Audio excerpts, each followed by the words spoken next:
Olá pessoal, meu nome é José Antônio Ata, vou falar para vocês sobre hipertensão. Vou dar algumas ideias sobre os dois consensos novos de hipertensão, o Consenso Brasileiro de Hipertensão e a Declaração sobre Hipertensão da American Heart Association, um publicado em 2016 e o da American Heart Association publicado em 2017. A partir desses dados que eu vou dar, eu quero que vocês estudem sobre a hipertensão em um e outro e depois nós vamos discutir os casos quando estivermos todos reunidos. Em 2010, a hipertensão arterial sistêmica foi a principal causa de morte e de anos de vida perdidos nos Estados Unidos e no globo como um todo. Nos Estados Unidos, a hipertensão arterial sistêmica respondeu por mais causas de morte por fatores evitáveis de doença cardiovascular do que qualquer outro fator e ficou em segundo lugar unicamente em relação ao tabagismo como a maior causa de morte global. Lembrando também que mais de 50% das mortes por doença cardiovascular ou cerebrovascular ocorrem em pessoas hipertensas. Como é feito o diagnóstico de hipertensão? É feito a partir da medida da pressão arterial. Se o valor da pressão obtido na primeira consulta for muito alto, acima de 180 por 110, ou se o seu paciente tiver um diagnóstico na sua avaliação global feita por esse paciente com exames já solicitados, etc. e tal, de um risco cardiovascular alto, você já faz o diagnóstico de hipertensão arterial sistêmica mesmo na primeira consulta. Caso o seu paciente tenha uma medida de pressão abaixo de 180 por 110 e o risco cardiovascular estimado dele não é um risco cardiovascular alto, aí nós devemos proceder a uma segunda avaliação desse paciente, que é feita geralmente até um mês após a primeira consulta. Essa segunda avaliação pode ser feita novamente com a medida de pressão feita no consultório ou então pode ser feita utilizando técnicas que nos facilitam, que nos ajudam muito no diagnóstico, que é a MAPA, Monitorização Ambulatorial de Pressão Arterial, e a MRPA, que é a Medida Residencial da Pressão Arterial. Então, nesse momento da segunda visita, se a minha medida de consultório for acima de 140 por 90, eu confirmo o diagnóstico de hipertensão usando os valores de corte das diretrizes brasileiras. Caso você tenha optado por realizar a MAPA para o diagnóstico de hipertensão nesse paciente, nessa segunda visita, se a MAPA mostrou na média de 24 horas desse paciente uma pressão abaixo de 135 por 85, nós fizemos o diagnóstico de hipertensão do avental branco. Mas, se a média da pressão em vigília for acima de 130 na pressão sistólica e acima de 80 na pressão diastólica, nós fizemos o diagnóstico de hipertensão. Caso você tenha optado pelo uso da monitorização residencial da pressão arterial, se a média das pressões medidas for abaixo de 135 por 85, novamente é feito o diagnóstico de hipertensão do avental branco, ou se acima de 135 por 85, nós confirmamos o diagnóstico de hipertensão. No consenso brasileiro, para a medida de consultório, o diagnóstico é feito a partir da pressão de 140 de pressão sistólica e 90 de pressão diastólica. Aí nós temos uma diferença entre o consenso brasileiro e o consenso americano. O consenso brasileiro considera a hipertensão arterial sistêmica acima de 140 por 90. O consenso americano considera a hipertensão arterial sistêmica acima de 130 por 80, esse último consenso publicado em 2017.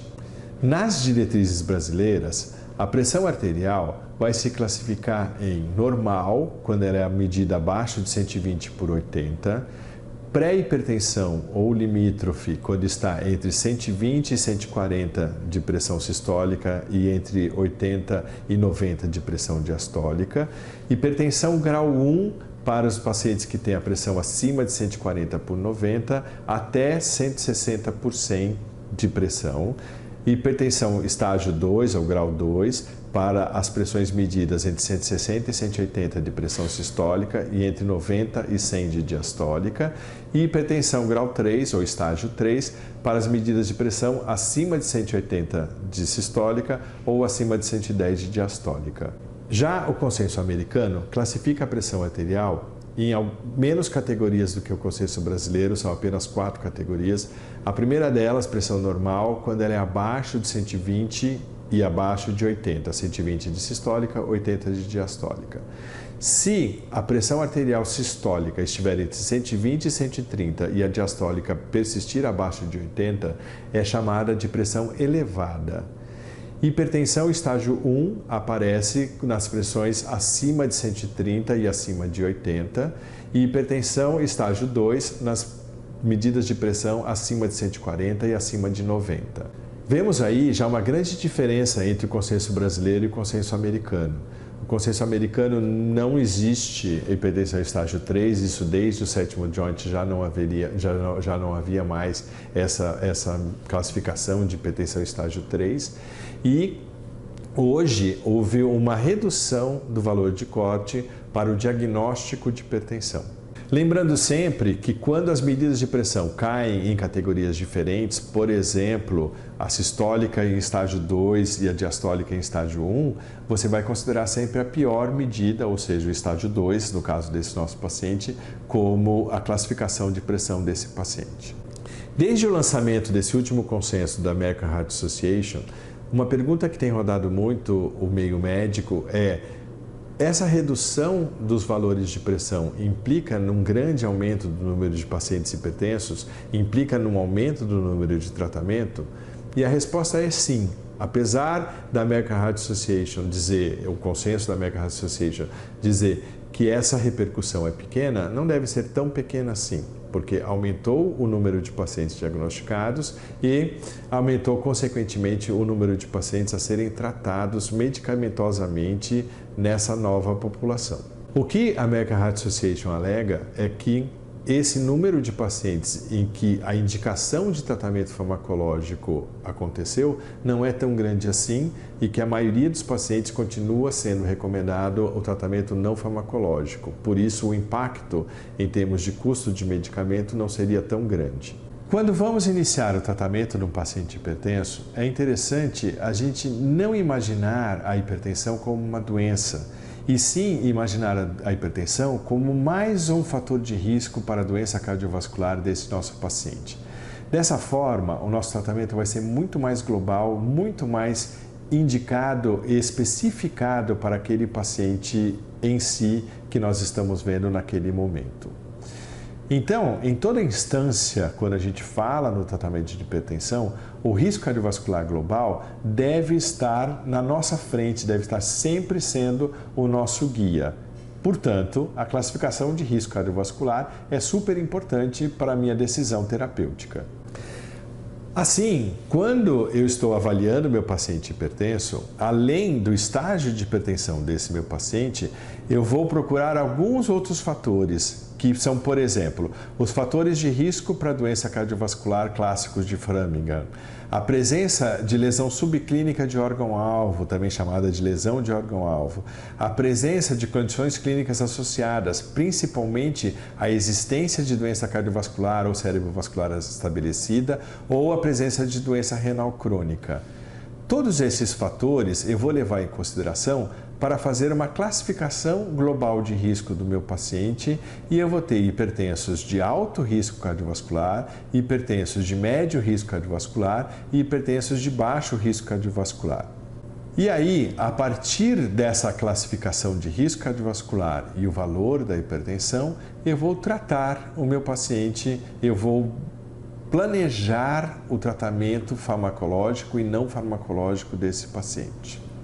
O Consenso Americano de 2017 classifica os fatores de risco cardiovasculares em fatores de risco modificáveis e fatores de risco não modificáveis ou pouco modificáveis. Entre os fatores de risco modificáveis, ele inclui o uso de cigarro, uma dieta não saudável, a inatividade física, sobrepeso, diabetes mellitus e dislipidemia. Já entre os fatores de risco não modificáveis ou pouco modificáveis estão doença renal crônica, história familiar de doença cardiovascular, idade avançada, status socioeconômico baixo, o sexo masculino, apneia obstrutiva do sono e estresse psicossocial. Quando a gente faz o diagnóstico de hipertensão, uma das nossas preocupações é saber se essa hipertensão não é secundária a alguma outra doença que pode ser tratada de outra forma que não somente com antihipertensivos e a modificação de estilo de vida que a gente vai recomendar para o nosso paciente. Devemos pesquisar. A causa secundária de hipertensão é quando a gente encontra pacientes com hipertensão grave ou hipertensão resistente. Esses pacientes têm uma porcentagem maior de causas secundárias de hipertensão e que potencialmente reversíveis e que a gente deve investigar. Então, quando a gente vai fazer a avaliação do nosso paciente hipertenso, a gente vai fazer a classificação de risco global, etc. e tal. Para isso, eu vou pedir alguns exames. Alguns exames são básicos no diagnóstico do paciente hipertenso, na primeira avaliação do paciente hipertenso, e que devem ser feitos em todos os pacientes, que tem por objetivo, 1, pesquisar possíveis causas secundárias de hipertensão. 2, avaliar comorbidades, por exemplo, a glicemia de jejum que a gente faz nesses pacientes. E terceiro, sugerir alguma opção terapêutica para esse nosso paciente. O Consenso Brasileiro de Hipertensão lista como exames que devem ser feitos na avaliação inicial do paciente hipertenso os seguintes exames: potássio, creatinina, para poder avaliar o clearance desse meu paciente, urina tipo 1, ácido úrico, glicose de jejum, perfil lipídico, colesterol total e frações, além do fundo de olho, que na verdade não é um exame laboratorial, faz parte do exame clínico, mas deve ser feito na avaliação inicial do paciente hipertenso, assim como um eletrocardiograma para avaliação de possível sobrecarga ventricular ou alguma outra alteração cardíaca que possa estar presente. O objetivo desses exames é avaliar possível lesão de órgão-alvo, avaliar comorbidades, etc. e tal. Já o consenso americano lista outros exames, ela tem uma lista um pouquinho diferente da lista de exames que a gente faz no Brasil para o diagnóstico de possíveis lesões em órgão-alvo, pesquisa de hipertensão secundária, guia terapêutico e avaliação de comorbidades. O consenso americano inclui como elementos importantes para o primo diagnóstico de hipertensão do seu paciente a realização, por exemplo, de hemograma, que não faz parte do consenso brasileiro. A partir de toda essa avaliação que a gente fez do nosso paciente, nós vamos montar agora um plano terapêutico para esse paciente, que vai incluir as medidas farmacológicas e as medidas não farmacológicas para o tratamento da hipertensão. O objetivo ao tratar um paciente hipertenso é baixar a pressão e, consequentemente, diminuir o risco cardiovascular global desse paciente. Qual é o objetivo de redução de pressão? E aí, o consenso brasileiro e o consenso americano novamente diferem. O consenso brasileiro coloca como meta de redução de pressão 140/90 na maioria dos pacientes a serem tratados para hipertensão. Em alguns pacientes, o consenso brasileiro coloca uma meta de 130/80, que são os pacientes que têm o risco cardiovascular global muito alto e os pacientes que já têm doença renal crônica ou doença cardiovascular ou lesões importantes de órgão-alvo e que para esses pacientes a meta pressórica é 130/80. Já para os pacientes com hipertensão de qualquer categoria, mas com risco cardiovascular baixo ou médio, para essas pessoas a meta de 140/90 é aceitável. Além disso, o consenso brasileiro considera como aceitável a meta de 140/90 em pacientes com risco cardiovascular alto, se o diagnóstico inicial desse paciente for de hipertensão grau 3, de hipertensão muito grave, com a seguinte racionalização: para baixar a pressão desse paciente até atingir o nível de 130/80, eu provavelmente vou causar muitos danos em termos de efeitos colaterais, etc. e tal, e que talvez não valha a pena e, portanto, uma meta de 140/90 é aceitável para esse paciente. Em pacientes idosos, o consenso brasileiro considera que uma meta de 150/90 pode ser aceitável. Já o consenso americano considera como meta de pressão para todos os pacientes hipertensos uma meta de 130 por 80. Manter esse meu paciente com uma pressão abaixo de 130, abaixo de 80, quer seja com medidas farmacológicas, quer seja exclusivamente com medidas não farmacológicas para esse paciente. Quando no tratamento do nosso paciente a gente opta pelo uso de medicação, na grande maioria das vezes, a gente vai optar por uma combinação de duas drogas como terapia inicial para esse paciente.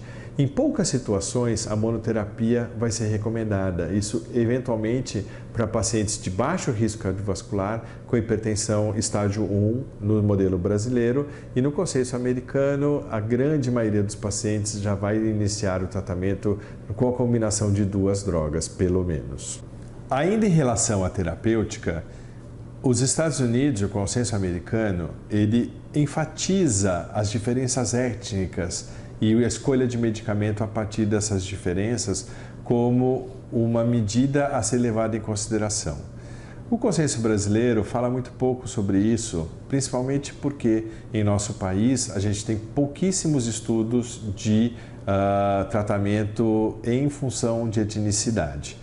Além disso, a miscigenação no Brasil é muito grande e quaisquer estudos que entram em consideração etnicidade são muito complexos por causa disso. Para o tratamento do paciente hipertenso, então, nós vamos usar duas formas principais de tratamento, que são a modificação de estilo de vida, modificações dos estilos de vida que podem levar a uma redução da pressão, e o tratamento farmacológico.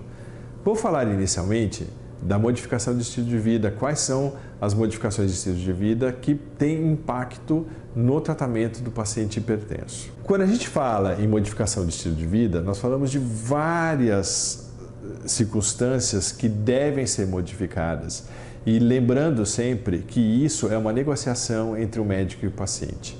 Modificar o estilo de vida talvez seja a parte mais difícil e mais cruel da prática médica. Então, tentar mudar hábitos arraigados é bastante complicado e muitas vezes fadado ao insucesso. Então, nós temos que ter uma capacidade de persuasão grande do nosso paciente. Para isso, a gente tem que ter dados para poder mostrar para o nosso paciente, e a gente deve sempre negociar o que é prioridade 1, o que é prioridade 2, o que nós vamos conversar agora, o que nós vamos começar a pensar somente em 2019, 2020, sei lá quando que nós vamos começar a pensar sobre isso.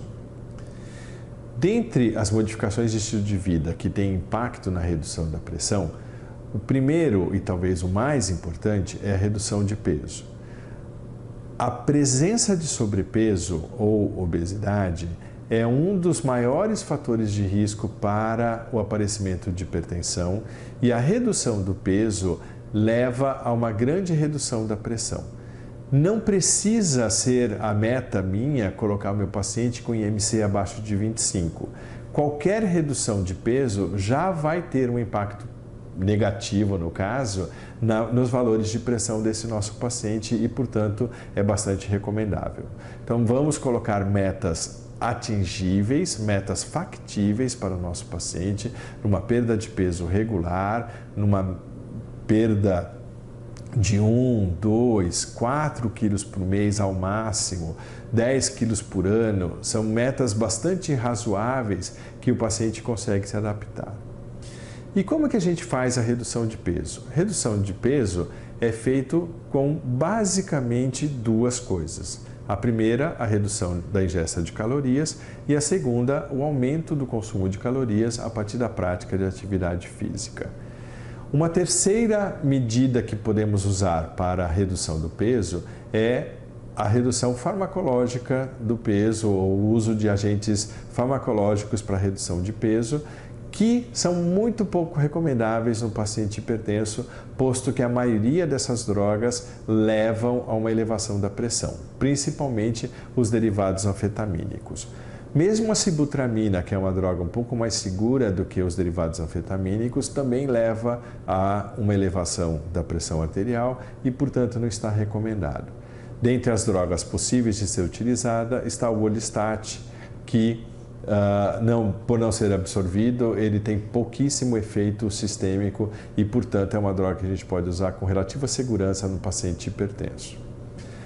A recomendação de dieta hipocalórica é muito importante, a gente vai sempre frisar isso com o nosso paciente e a gente vai recomendar uma dieta hipocalórica ou baseado nas várias dietas que a gente tem à nossa disposição ou nas modificações de estilos alimentares, como, por exemplo, dieta dos vigilantes do peso ou a dieta dos pontos, que são dietas mais fáceis de serem seguidas pelo paciente por não modificarem muito o seu dia a dia. Existem alguns padrões alimentares que são bastante recomendáveis para o paciente hipertenso e são fundamentalmente a dieta DASH, que o consenso americano frisa bastante, e a dieta do Mediterrâneo. Esses dois tipos de dieta não são dietas para emagrecer, não são dietas para contenção de caloria, mas sim dietas que vão levar a uma melhora do controle pressórico do meu paciente e eventualmente pode ser associada a uma redução de caloria global e, portanto, a redução do peso. A dieta DASH, aliás, DASH quer dizer Dietary Approach to Stop Hypertension, é uma dieta que foi pensada, bolada para a redução da pressão.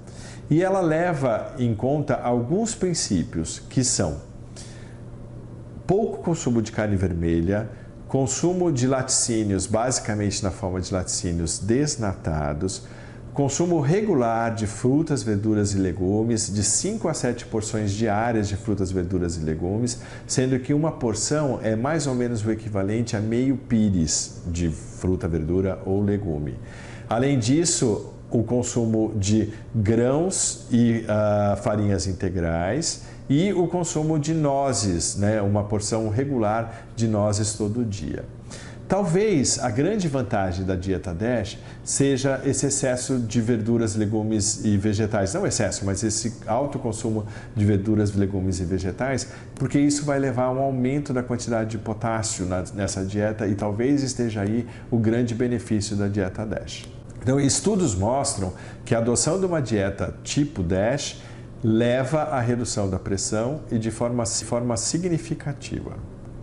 A dieta do Mediterrâneo nem está muito citada agora no último consenso americano, porque os trabalhos não são muito consistentes. Ela é muito bem estudada para diminuição de risco cardiovascular global e aumento de sobrevida em pacientes com doença cardiovascular estabelecida.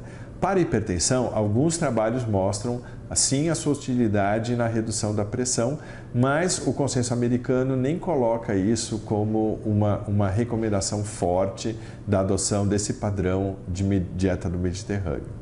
A dieta do Mediterrâneo tem como princípios o pouco consumo de carne vermelha, o consumo de proteínas animais, basicamente na forma de peixes e frutos do mar, o consumo regular de frutas, verduras e legumes e fundamentalmente grãos integrais, pouco consumo de leites e derivados, por incrível que pareça, queijo não faz muita parte da dieta do Mediterrâneo, e o consumo regular de azeite de oliva extra virgem como principal fonte de gordura nessa dieta e o consumo regular de vinho tinto. Talvez esses dois últimos que eu falei, que é o consumo de vinho tinto e o consumo de azeite de oliva, sejam os mais importantes fatores da dieta do Mediterrâneo que tem maior impacto no aumento da sobrevida desses pacientes. Ainda no item dieta, algumas coisas são importantes para a gente lembrar quando a gente vai recomendar uma dieta para o nosso paciente hipertenso. Além da redução de calorias para a perda de peso do meu paciente, eu também vou recomendar a redução do sódio. A redução de sódio em pacientes hipertensos é muito importante. Ele pode não ter um impacto tão grande na sobrevida, principalmente em pacientes com hipertensão leve e moderada, mas com certeza melhora muito o meu tratamento, diminui a necessidade de medicamento e por isso vai ser sempre recomendada. Para pacientes com hipertensão grave, a redução do sal tem um impacto maior no aumento da sobrevida desses pacientes. E como que a gente recomenda a dieta hipossódica? A recomendação principal é que deve-se cortar os excessos de sal. Então, todas as fontes de sódio muito importantes, como por exemplo alimentos industrializados, temperos pré-preparados, alimentos congelados prontos, todos esses alimentos devem ser evitados.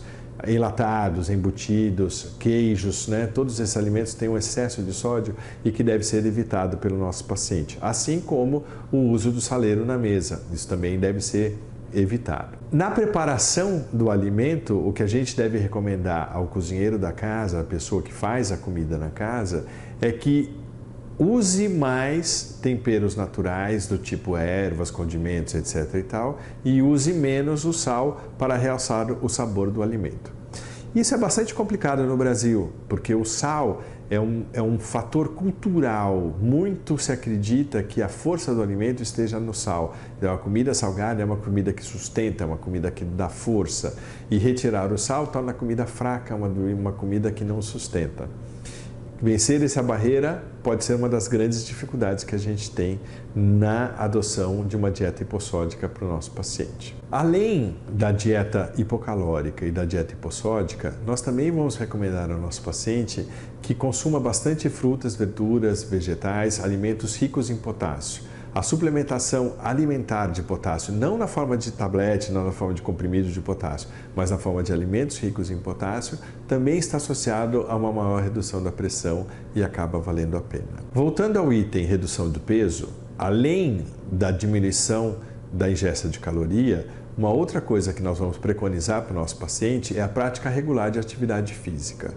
A atividade física é mais do que demonstrado que ajuda na redução do peso, apesar de não ser tão importante quanto a redução de calorias. Mas no nosso paciente ela tem uma vantagem adicional, que além de ajudar na redução do peso, ela também ajuda na redução da pressão em si. A troca de massa gorda por massa magra é um grande benefício na prática regular de atividade física.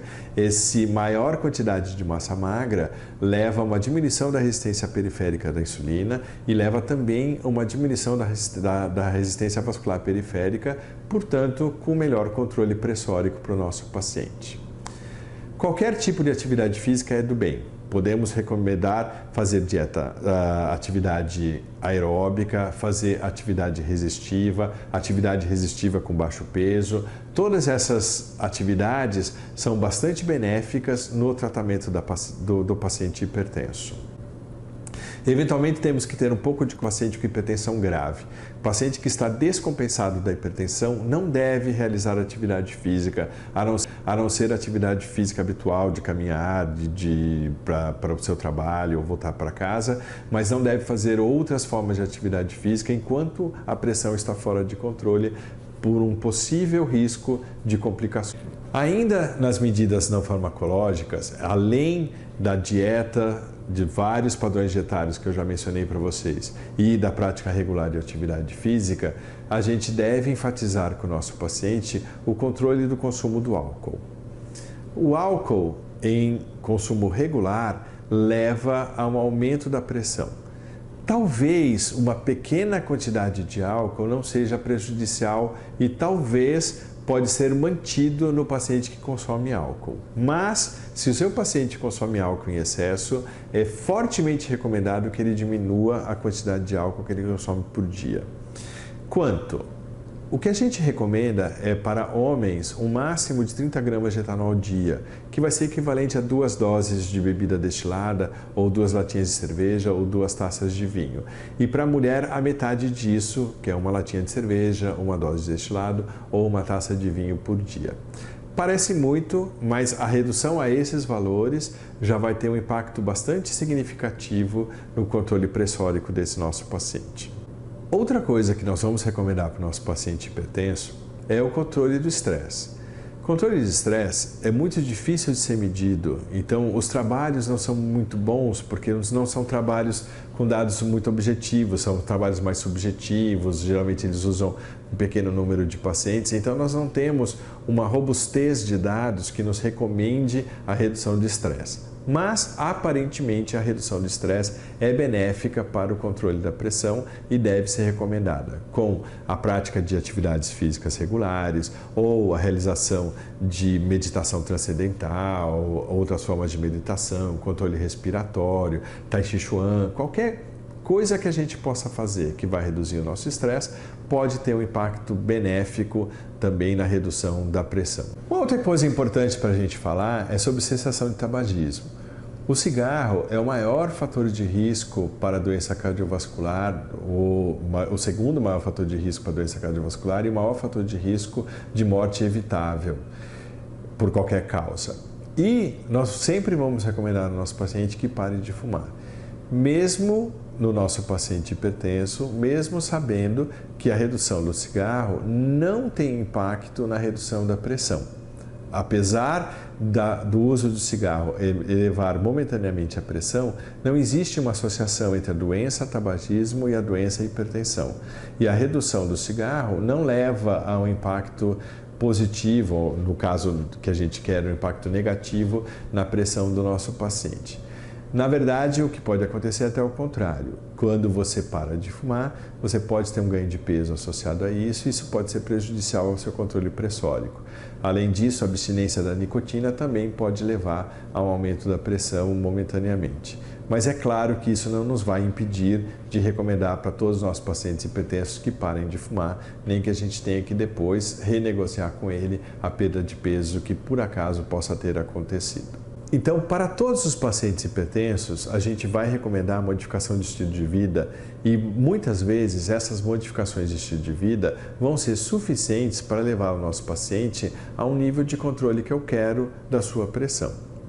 Mas às vezes isso não vai ser suficiente e eu vou recomendar também a adoção de medicação. Às vezes até já na primeira consulta, dependendo do risco cardiovascular e dependendo do valor pressórico desse meu paciente, eu já vou associar as duas medidas, tanto farmacológicas como não farmacológicas, para o tratamento da pressão. As drogas que a gente usa para controle da pressão são várias, existem várias categorias de drogas, existem várias drogas dentro de cada categoria que podem ser utilizadas e que são efetivas no controle pressórico. Então, a escolha do medicamento que eu vou dar para esse meu paciente em especial vai levar em consideração vários fatores, principalmente se essa droga é uma droga efetiva para controle da pressão, mas não só isso, é que também se essa droga, além de reduzir a pressão, também tem um impacto positivo na redução da mortalidade desse meu paciente. Assim, as drogas de primeira escolha para o tratamento da pressão são as drogas que estão mais associadas a uma redução de mortalidade, principalmente mortalidade cardiovascular, nesse nosso paciente em especial. Então, dentre todas as drogas que nós temos para nosso uso para tratar a hipertensão, 4 classes de drogas são mais importantes porque se mostraram efetivas na redução da pressão e também mostraram uma efetividade na redução da mortalidade global e da mortalidade cardiovascular. São elas os diuréticos tiazídicos, os bloqueadores de canal de cálcio, os inibidores da enzima conversora da angiotensina e os bloqueadores de receptor de angiotensina. Essas 4 classes de drogas podem ser utilizadas tanto como monoterapia quanto em terapia combinada. Lembrando que na terapia combinada podemos usar qualquer combinação dessas drogas, menos, é claro, a combinação de ECA com o bloqueador de receptor de angiotensina, o chamado bloqueio duplo, que se provou que não traz benefícios e ao mesmo tempo pode trazer grandes malefícios para os nossos pacientes. Além dessas 4 classes de drogas principais que nós mencionamos, nós temos outras classes de drogas que também são importantes no tratamento da pressão, principalmente dos pacientes que necessitam de 3 ou mais drogas, que são os beta-bloqueadores, que antigamente eram considerados drogas de primeira escolha e hoje em dia não são mais, porque mostrou-se que a redução de mortalidade deles não é tão importante quanto nas outras classes, além de ter um perfil de segurança um pouco menor, são drogas com muitos efeitos colaterais. Outra classe de drogas que a gente deve usar como coadjuvante no tratamento da hipertensão são os alfa-agonistas centrais, principalmente a clonidina e também a metildopa. Uma outra classe de drogas são os vasodilatadores, e aí nós lembramos como grandes exemplos o minoxidil e a hidralazina. Então, quando vamos escolher um medicamento para o nosso paciente, além da eficácia dele, além da redução da mortalidade cardiovascular que esse medicamento pode me trazer, eu vou levar em consideração eventualmente algumas outras características.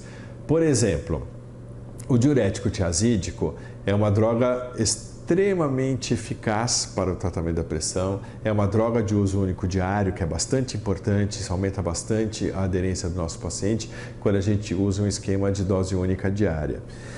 Mas os diuréticos tiazídicos, assim como os diuréticos de alça, podem levar a uma elevação do ácido úrico. E isso pode ser complexo. Então, no meu paciente que tem diagnóstico de gota ou que tem hiperuricemia sem tratamento, o uso do diurético tiazídico pode precipitar a crise de gota e, portanto, pode não ser a minha droga de escolha. IECA e BRA são drogas que comumente elevam o potássio. Então, num paciente que já tem o potássio limítrofe, talvez não seja a minha droga de primeira escolha, principalmente se não estiver associado a um diurético espoliador de potássio, por exemplo, o diurético tiazídico. O bloqueador de canal de cálcio leva a edema de pernas e é um dos efeitos colaterais muito desagradáveis. 5 a 10% dos pacientes que usam bloqueador de canal de cálcio podem ter edema periférico e podem reclamar bastante disso, principalmente se não tiver associado o uso de um diurético nesse paciente. Em compensação, algumas situações eu quero usar alguma droga. Por exemplo, se meu paciente tem a concomitância de hipertensão com insuficiência cardíaca congestiva, o uso de ECA ou BRA vai ser mandatório. Assim como, eventualmente, o uso de um beta-bloqueador cardioseletivo, que, apesar de não serem tão bons no controle pressórico, pode ser uma droga de escolha aqui. E o diurético de escolha talvez não seja mais um tiazídico, apesar de ele ser o tiazídico a droga mais eficiente para a sobrevida cardiovascular. No caso de pacientes com hipervolemia, ele pode não ser tão efetivo e aí um diurético de alça poderia ser a nossa escolha. Um outro ponto que seria interessante a gente conversar quando estamos falando de terapêutica é da chamada hipertensão resistente ou hipertensão de difícil controle. O diagnóstico de hipertensão resistente é feito quando eu tenho um paciente usando 3 classes distintas de drogas antihipertensivas e ainda não obteve o controle pressórico. Essas drogas devem estar em dose optimizada e pelo menos uma delas deve ser um diurético para que eu possa fazer esse diagnóstico de hipertensão resistente. A hipertensão resistente, ela implica em ter o paciente tomando 3 classes distintas de drogas, ou seja, por exemplo, diurético tiazídico, uma combinação de diurético tiazídico mais bloqueador de canal de cálcio, mais IECA, e mesmo assim eu não consegui o controle pressórico, eu vou chamar esse paciente de um paciente que tem hipertensão resistente. Esses pacientes em especial a gente deve ter um olhar cuidadoso para eles. Primeiro, porque eles têm um risco maior de ter hipertensão secundária. E quando eu faço esse diagnóstico de hipertensão resistente, eu devo investigar causas secundárias de hipertensão. No mínimo, um ultrassom Doppler de artérias renais deve ser feito para esse paciente e, eventualmente, a relação de atividade de renina e aldosterona. Das causas principais de hipertensão de difícil controle estão listadas a má aderência ao tratamento farmacológico e não farmacológico. Isso deve ser frisado muito com o paciente. Muitas vezes a gente acha que o paciente está recebendo a droga adequadamente e na verdade não está. Ou então ele tem um excesso de consumo de sal, que pode ser a coisa mais prejudicial nesse momento para o controle pressórico desse meu paciente. Então o primeiro passo é reforçar com esse nosso paciente a adoção das medidas não farmacológicas, assim como uma regularidade no uso da medicação. Em comprovando que o paciente é aderente e está fazendo as medidas não farmacológicas adequadas, algumas considerações em termos de tratamento devem ser tomadas. A primeira delas é a troca de diurético. Se eu estou usando um diurético tiazídico do tipo hidroclorotiazida, é interessante trocar pela clortalidona. A clortalidona tem uma meia-vida um pouco maior e aí ela vai cobrir mais adequadamente as 24 horas do dia. Então esse é o primeiro passo que a gente deve fazer, trocar hidroclorotiazida por clortalidona. O segundo passo é a associação de espironolactona ou outra droga poupadora de potássio, outro diurético poupador de potássio, ao meu esquema terapêutico. Provou-se que os pacientes com hipertensão hipertensão resistente, muitas vezes têm um hiperaldosteronismo e, portanto, a associação de espironolactona pode ser bastante adequada nesses pacientes. Uma outra droga que pode ser utilizada é a clonidina.